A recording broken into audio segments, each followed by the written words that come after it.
Bonjour, deuxième partage sur le monde des entreprises, notamment les entreprises en tension. Je vais faire plusieurs épisodes puisque je vais témoigner de plus de 15 années d'expérience en entreprise et pas forcément dans l'ordre chronologique. Pourquoi? Parce que tout simplement je suis l'inspiration du moment. Et aujourd'hui, eh bien, je suis inspirée à vous raconter, à témoigner plutôt, à témoigner de ma récente expérience. Alors, je vais remonter au mois d'avril 2024 où, d'un coup d'un seul, sans savoir pourquoi, je vais être gouvernée par une peur. La peur de manquer financièrement qui revient et je ne sais pas pourquoi. Et la peur d'être radiée de Pôle emploi. Ça faisait 6 mois que j'étais au chômage parce que j'effectuais une période de carence. Avant ça, j'ai fait 18 mois dans le monde de l'insertion professionnelle en tant que conseillère pour un prestataire de Pôle emploi. Et du coup, je devais effectuer une période de carence de 6 mois avant de pouvoir y retourner. J'aurais dû y retourner, mais la vie en a décidé autrement. Ma chef ne m'a pas rappelé, alors qu'elle aurait dû me rappeler, selon ses dires, au dernier jour de mon contrat. Elle voulait que je revienne après 6 mois, puisque la personne qu'ils avaient pris pour me remplacer aurait dû être un remplacement que de 6 mois. Et j'ai appris par une de mes collègues qu'en réalité, eh bien, ils avaient prolongé cette personne. Donc moi, par loyauté, j'ai tout fait pour rester disponible dans les 6 mois à venir. Donc j'ai quand même postulé à des offres de 6 mois, grand max, pour me retrouver bec dans l'eau. Mais dans la foulée, et ça c'est un truc de fou, vous allez voir par ce témoignage comment agit la divine providence en fait.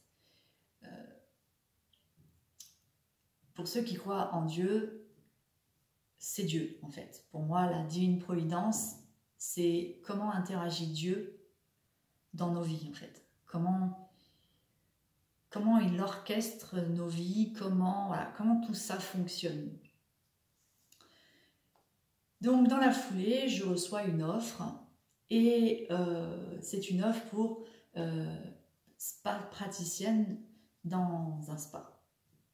Cette offre, je l'avais vue régulièrement revenir, donc je savais qu'il y avait quelque chose qui n'allait pas dans cette entreprise. Mais ça m'était égal puisque j'étais pilotée par ma peur de manquer financièrement et ma peur d'être radiée et donc de perdre le chômage. Je n'avais pas assez, je développe mon auto-entreprise à côté, mais je n'avais vraiment pas assez pour pouvoir vivre, pour pouvoir payer rien que mes charges. Donc, je réfléchis même pas à tout ça, je fais vite fait, j'agis comme un robot à ce moment-là et donc eh bien, je refais ma lettre de motivation, je refais mon CV, je refais tout ça et je postule. Dans la foulée, je vais recevoir dans un premier temps un refus parce que n'ayant pas le CAP esthétique, voilà, ça posait problème. Dans la foulée, quelques minutes plus tard, je reçois une enquête de Pôle emploi. Comme ça faisait 6 mois que j'étais au chômage, et bien voilà, l'enquête sert pas à fliquer, mais à voir comment ça se fait que ça fait 6 mois que je n'ai pas travaillé. Et à partir de cette enquête, c'est là qu'ils vont déterminer si on a besoin d'être accompagné ou pas. Donc, je réponds à cette enquête et tout en répondant à cette enquête, je commence à prendre conscience de « Ok, c'est pour ça qu'il y a quelques jours avant, j'ai été prise d'une peur de manquer financièrement qui me paraissait irrationnelle et de cette peur d'être radiée de Pôle emploi qui était aussi irrationnelle parce qu'à ce moment-là où je ressentais tout ça, il n'y avait rien qui pouvait le justifier en fait. Donc, j'ai pu constater l'ampleur de mon intuition. C'est depuis 2018, à peu près, oui, depuis 2017-2018, dans ces eaux-là, où il m'est arrivé des tas de choses, où j'ai pu constater que mon intuition s'affûtait de plus en plus, et elle devenait de plus en plus précise, de plus en plus juste, en fait. Mais par mon passé dans l'ésotérisme, où j'ai été pas mal prise pour une conne par des entités du bas astral, eh bien, j'ai développé une certaine méfiance, notamment envers ma propre intuition. Une méfiance, une vigilance plutôt aussi, oui, j'ai mis une vigilance. Ouais. Et j'attends, voilà, c'est là, à partir de là où j'ai mis une vigilance, je me dis ok, j'écoute, j'entends, ouais, pas de problème, mais maintenant, plutôt que de foncer tête baissée, je reste dans l'observation et la patience. J'attends que le temps m'apporte les réponses. J'attends le fruit récolté pour voir, pour discerner si c'est bien ou si ça appartient au mal. Et donc là, en l'occurrence, voilà, je prends conscience de tout ça. Et dans la foulée, je reçois un appel téléphonique de la directrice du spa qui venait de refuser ma candidature pour me dire au final qu'elle venait de s'entretenir avec sa direction et qu'il serait peut-être possible justement quand même de m'embaucher. Alors à ce moment-là, il était question d'un CDI, mais moi, comme j'avais vu sur l'offre qu'il était possible de discuter CDI, CDD, je ne veux plus de CDI, j'expliquerai dans d'autres vidéos pourquoi, et vous verrez au fil de mes témoignages la réponse à ce pourquoi. Donc là, moi, je ne veux plus de CDI, donc je négocie un CDD. Un CDD de 6 mois, comme ça me permettrait d'observer et d'évaluer l'entreprise, et que si cette entreprise est vraiment dans le bien-être et vraiment dans la bienveillance et saine, eh bien oui, là, je pourrais peut-être signer un CDI. Donc voilà, 6 mois, je me connais, je sais que c'est la bonne période pour moi, c'est la bonne période. C'est ce qu'il me faut pour analyser correctement, avec assez de recul, une entreprise. Si on correspond bien à leurs attentes, à leurs compétences, voilà. Donc moi ça, j'aime bien parce que je trouve que c'est donnant-donnant. Je trouve que c'est juste et que c'est équilibré. C'est ce que j'enseignais d'ailleurs aux demandeurs d'emploi, sous fond de développement personnel. Quand je travaillais pour le prestataire de Pôle emploi, j'expliquais bien qu'il faut se poser avant de candidater. C'est un travail quotidien de candidater à des offres. Ça demande précision, organisation et ça me demande aussi un gros travail sur soi.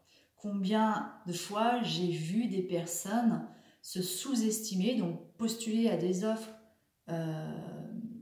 qui étaient en dessous de ses compétences.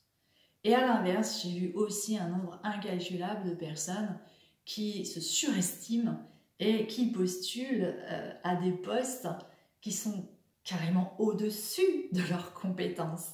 Donc après, il ne faut pas s'étonner de ne pas recevoir de réponse de la part des RH. Il faut comprendre aussi le métier de RH et ce qui se cache derrière le fait que nous n'ayons pas de réponse. Donc tout ça, c'est ce qu'on apporte lors de ces accompagnements.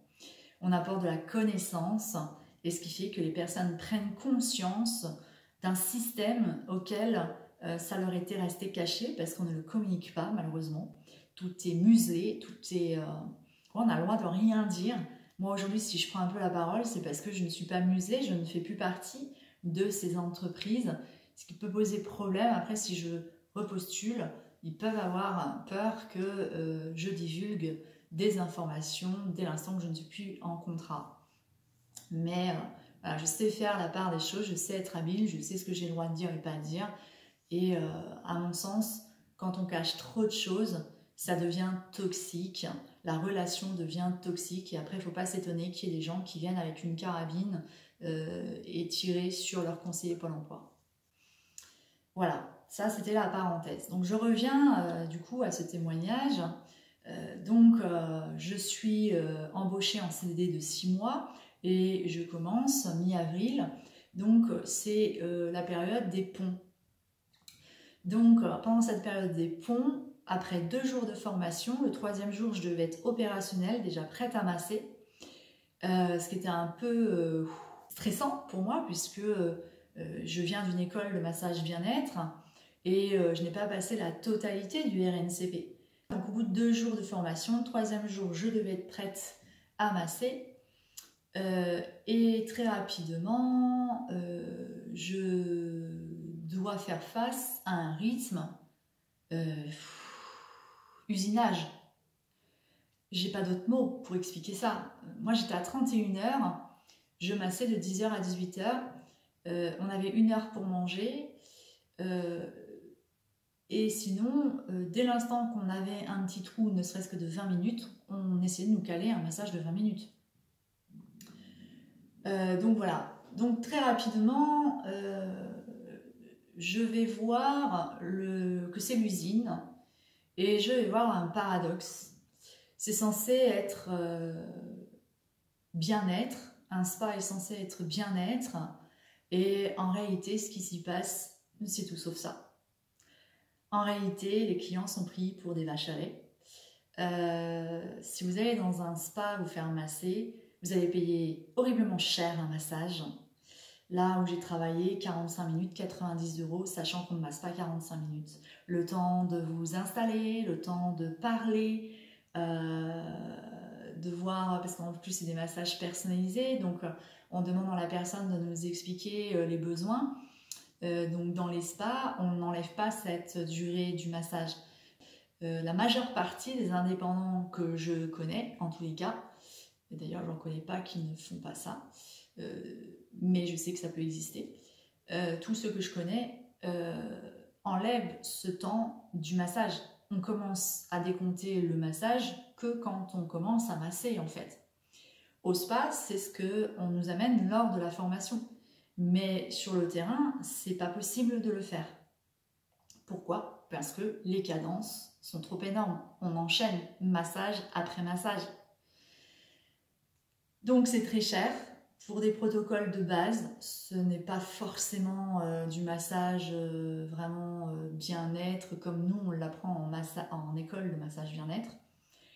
Ça s'approche, mais les protocoles conçus sont déjà dangereux pour nous les praticiens et praticiennes. On n'a pas le droit d'adapter notre posture en fonction des douleurs que nous avons. Résultat net, moi je me suis blessée puisqu'on m'a demandé de masser un gamin de 6 ans comme un adulte. Ça, c'est interdit par la déontologie du massage bien-être. Nous ne massons pas les enfants comme un adulte. Moi, en école de massage bien-être, on m'a toujours appris qu'il fallait masser le cuir chevelu et c'était tout. Dans les spas, ou dans l'enseigne pour laquelle j'ai travaillé, parce que c'est un groupe, on masse les mains, les pieds, et le dos, et le visage, et le cuir chevelu. Si l'enfant ne veut pas les pieds, par exemple, bah, il nous dit on ne fait pas les pieds. Mais j'ai vu des dérives selon les praticiennes où on nous a bien dit de ne pas masser les avant-bras, ni les épaules, ni quoi. J'ai vu des praticiennes, quand j'étais en duo avec elles, le faire. Ça demande une préparation. Je ne sais pas si les parents le font, mais voilà, si vous vous retrouvez dans ça, ayez un peu de conscience, quoi. Dans la société dans laquelle nous vivons aujourd'hui. Nous ne sommes pas dans un monde de bisounours, d'accord? Donc même si vous êtes dans la bienveillance, le spirituel et compagnie, prenez conscience par pitié que si vous faites masser votre enfant, vous êtes en train de lui apprendre quoi à cet enfant? D'être touché de manière assez, comment dirais-je,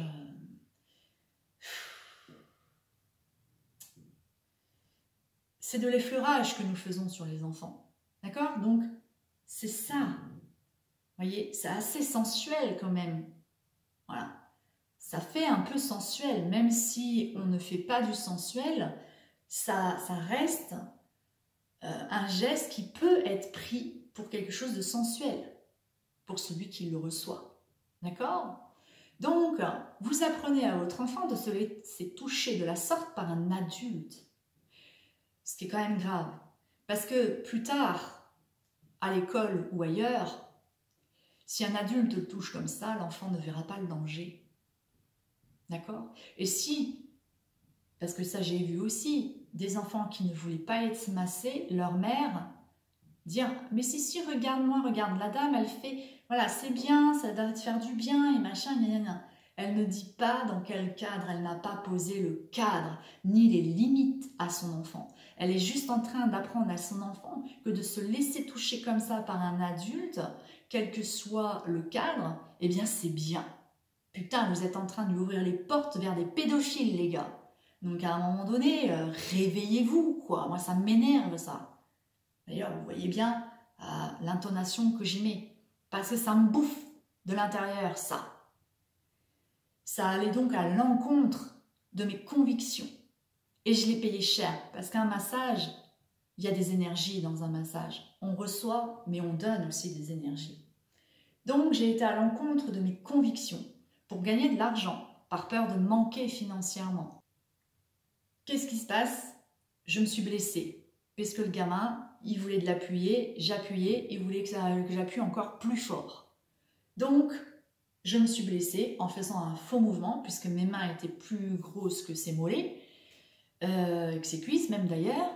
Donc, je cherchais un appui pour pouvoir appuyer plus fort, et j'ai fait un faux mouvement. Ce qui fait que ça a réveillé une vieille douleur, parce que j'avais commencé ce contrat avec une tendinopathie, que j'ai réussi à faire passer par de l'ostéopathie et avec un ami, masseur bien-être. Mais derrière, ce faux mouvement a réveillé tout ceci et a même empiré les choses. Ce qui fait que je me retrouve avec une discopathie entre les cervicales C5 et C7. Je viens de passer une IRM pour voir très exactement de quelle cervicale il s'agit. Ce qui engendre une névralgie sur tout mon côté gauche. Donc, j'ai été prise jusqu'au coude, mais après, ça a été même jusqu'au poignet et jusqu'au milieu du dos. J'avais l'impression de brûler, si vous voulez. Donc, je suis en arrêt depuis le 19 août, puisque ça met du temps à se réparer, tout ceci. Et puis, depuis le 19 août, j'ai eu le temps de faire mon introspection, de prendre du recul par rapport à tout ça. Et je me marre bien parce que je me suis pris une claque dans la gueule. Voilà. Et c'est tant mieux pour moi. Je viens d'être rappelée à l'ordre par Dieu, si on peut dire ça comme ça. Si vous croyez en Dieu, c'est le mot Dieu. Sinon, ça peut être univers, sinon ça peut être la vie, ça peut être la divine providence. Quels que soient les mots, on parle de la même chose. Bon. Donc, je viens de prendre une baffe et d'être rappelée à l'ordre. Et à un moment donné, j'entends même cette voix, j'étais en train de conduire en revenant du travail. Et j'étais là, putain, mais ouais, c'est vrai que je n'ai jamais manqué de quoi que ce soit. À chaque fois que j'ai eu besoin de quoi que ce soit, Dieu me l'a envoyé. J'ai toujours eu la somme juste et nette de ce dont j'avais besoin sur l'instant. J'ai toujours reçu une aide extérieure au moment où j'en avais le plus besoin aussi. La vie m'a toujours accompagnée. Dieu m'a toujours accompagnée en mettant les personnes dont j'avais besoin sur mon chemin. Que ça soit des bonnes personnes ou que ça soit des mauvaises personnes, pour moi tout est juste parce qu'on apprend aussi des mauvaises personnes. Les mauvaises personnes, c'est une épreuve. Soit on la réussit, soit on tombe dans le piège. Si on tombe dans le piège, ok, on a choisi un autre chemin, un chemin de traverse, et dans lequel, selon la durée dans laquelle on va y rester, sur ce chemin, eh bien, on va y recevoir des enseignements dans le meilleur des cas. Dans le pire des cas, eh bien, nous y sommes restés jusqu'à la mort, ça nous a complètement détruits, mais l'enseignement viendra de l'autre côté, quoi.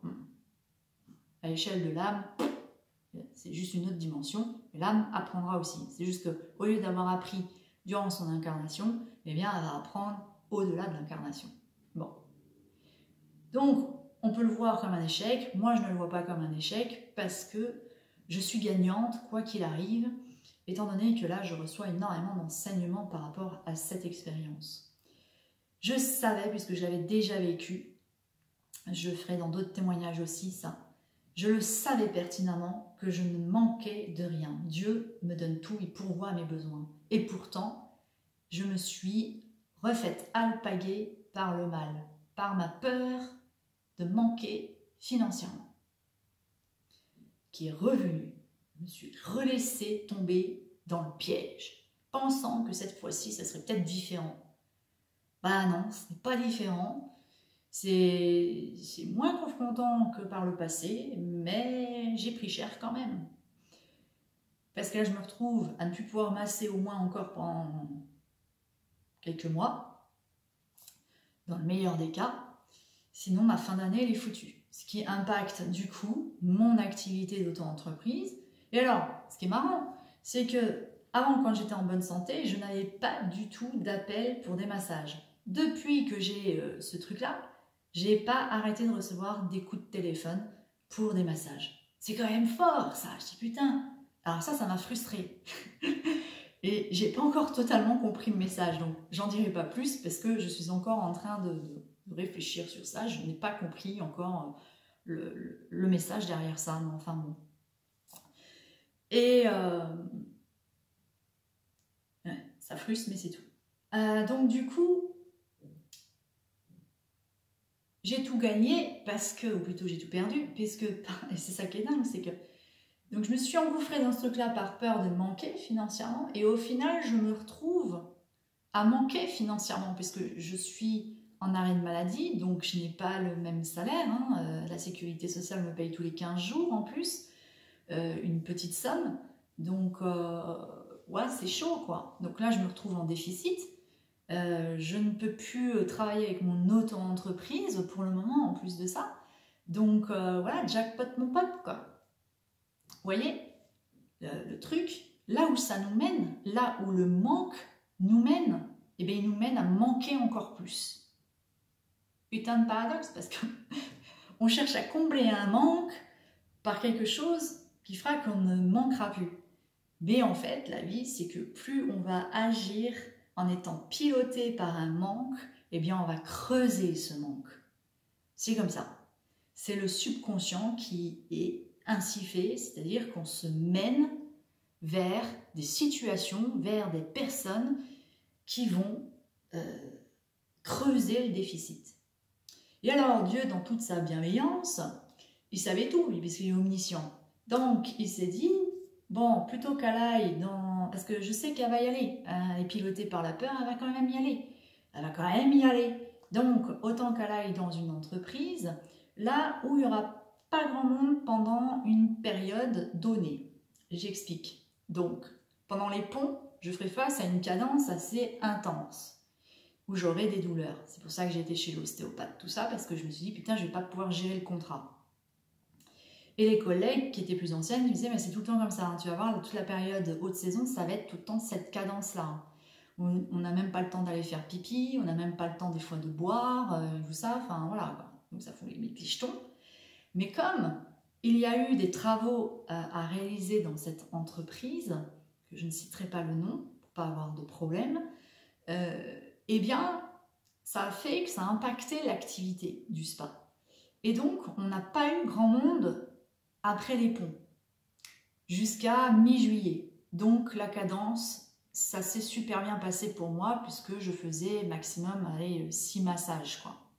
Ce qui est quand même énorme pour moi, parce que moi, je suis habituée qu'à prendre 2 massages par jour.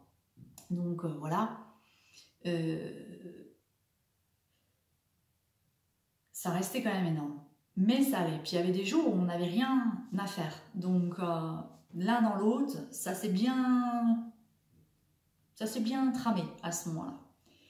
Et puis dès que les travaux ont été terminés, alors là la cadence, elle était exactement comme les anciennes me l'avaient raconté. Et là mon corps, il a dit stop, il a pété quoi, hein, tout simplement. Il y avait de la fatigue, il y avait plein de choses, donc voilà, j'ai pas pu... donc voilà. Je ressors de cette expérience en assumant mes choix, même s'ils ont été pilotés par ma peur, par le manque. J'assume, parce que je n'ai plus que ça à faire. Je ne suis pas victime en fait. Je suis victime de moi-même, de mes choix gouvernés par la peur. Donc je suis victime de cette peur. Donc c'est à moi de faire face à cette peur, à ce manque, et de trouver des nouveaux comportements qui me permettront de ne plus me laisser inconsciemment piloter par le manque. La morale de l'histoire, eh bien, je vous laisse la voir par vous-même suite à ce témoignage. Voilà, parce que moi, j'ai ma propre morale, mais ça vient de ma propre vision, avec mes croyances. Donc, à chacun, par ce témoignage, de voir ce qu'il a à voir. Voilà. À très bientôt pour un nouveau témoignage du monde de l'entreprise dans lequel j'ai vécu.